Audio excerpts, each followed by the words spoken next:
হাম আক্রান্ত হয়ে 24 ঘন্টায় দেশে আরো 4 জন মারা গেছেন এবং নতুন রোগী শনাক্ত হয়েছে 1018 জন। এদিকে ডেঙ্গু আক্রান্ত হয়ে একদিনে 2 জনের মৃত্যু হয়েছে এবং হাসপাতালে নতুন করে ভর্তি হয়েছেন 671 জন।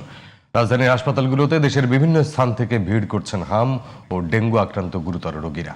রোগ দুটির প্রাদুর্ভাব নিয়ন্ত্রণে দ্রুত সমন্বিত পদক্ষেপ নেয়ার তাগিদ স্বাস্থ্য বিশেষজ্ঞদের। আহমদ অনিকের রিপোর্ট। কেসারেন শেকড় থেকে শিখরে। রাজধানীর মহাখালীতে ডিএনসিসি ডেডিকেটেড হাসপাতালের বহির্বিভাগে দিনরাত 24 ঘন্টায় রয়েছে হাম আক্রান্ত রোগীর ভিড়। 5 মাসেও নিয়ন্ত্রণে আসেনি হামের সংক্রমণ। প্রতিদিনই নতুন নতুন রোগী ভর্তি হচ্ছে হাসপাতালে। বুধবার সকাল 8টা পর্যন্ত 24 ঘন্টায় হাসপাতালটিতে হাম আক্রান্ত হয়ে 2 জন মারা গেছেন এবং নতুন করে ভর্তি হয়েছেন 90 জন। বর্তমানে 350-র বেশি হামের রোগী ভর্তি আছে ডিএনসিসি হাসপাতালে। বুধবার বিকালে স্বাস্থ্য অধিদপ্তরের হাম বিষয়ক বিজ্ঞপ্তিতে জানানো হয় 24 ঘন্টায় হামের উপসর্গ নিয়ে আরও 4 জন মারা গেছেন এবং 1000-এর বেশি শিশুর শরীরে হাম ও উপসর্গ শনাক্ত হয়েছে। এর মধ্যে 787 জন হাসপাতালে ভর্তি হয়। চলতি বছর এখন পর্যন্ত হাম ও উপসর্গ নিয়ে মারা গেছেন 922 জন এবং প্রায় 1,23,000 রোগী হাসপাতালে ভর্তি হয়েছে। খিদমা হসপিটাল থেকে আসছে, বাচ্চার অবস্থা খুবই খারাপ, তো আমাকে এখানে রেফার করছে উন্নত চিকিৎসার জন্য। জ্বর, কাশ, পাতলা পায়খানা, হাম হচ্ছে। আমি ওর খবর নিয়ে জানলাম ছোটতে আমার ওয়াইফের টিকা দেওয়া ছিল না। শরীরে গোটা গোটা ছিল, তারপরে জ্বর ছিল, কাশ ছিল, ঠান্ডা ছিল।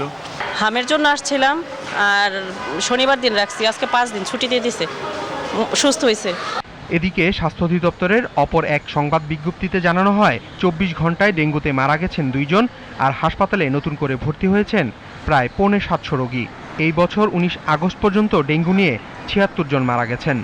ডেঙ্গু এবং হাম প্রতিরোধে জনসচেতনতার পাশাপাশি সরকারকে কার্যকর পদক্ষেপ নেওয়ার তাগিদ চিকিৎসকদের। 1% থাকেই যে ভ্যাকসিন দেওয়ার পরও হামে আক্রান্ত হয়, কিন্তু জটিলতা অনেকটা কম থাকে।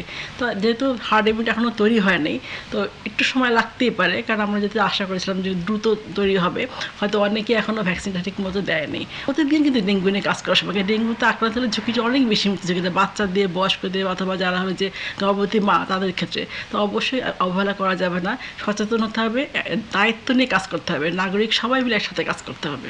চলতি বছর 15 মার্চ হাম আক্রান্ত রোগী শনাক্ত হয় দেশে। স্বাস্থ্য অধিদপ্তর জানিয়েছে বিশেষ ক্যাম্পেইনের মাধ্যমে 20 লাখের বেশি শিশুকে দেয়া হয়েছে হামের টিকা। আহমদ অনিক, জিটিভি নিউজ, ঢাকা।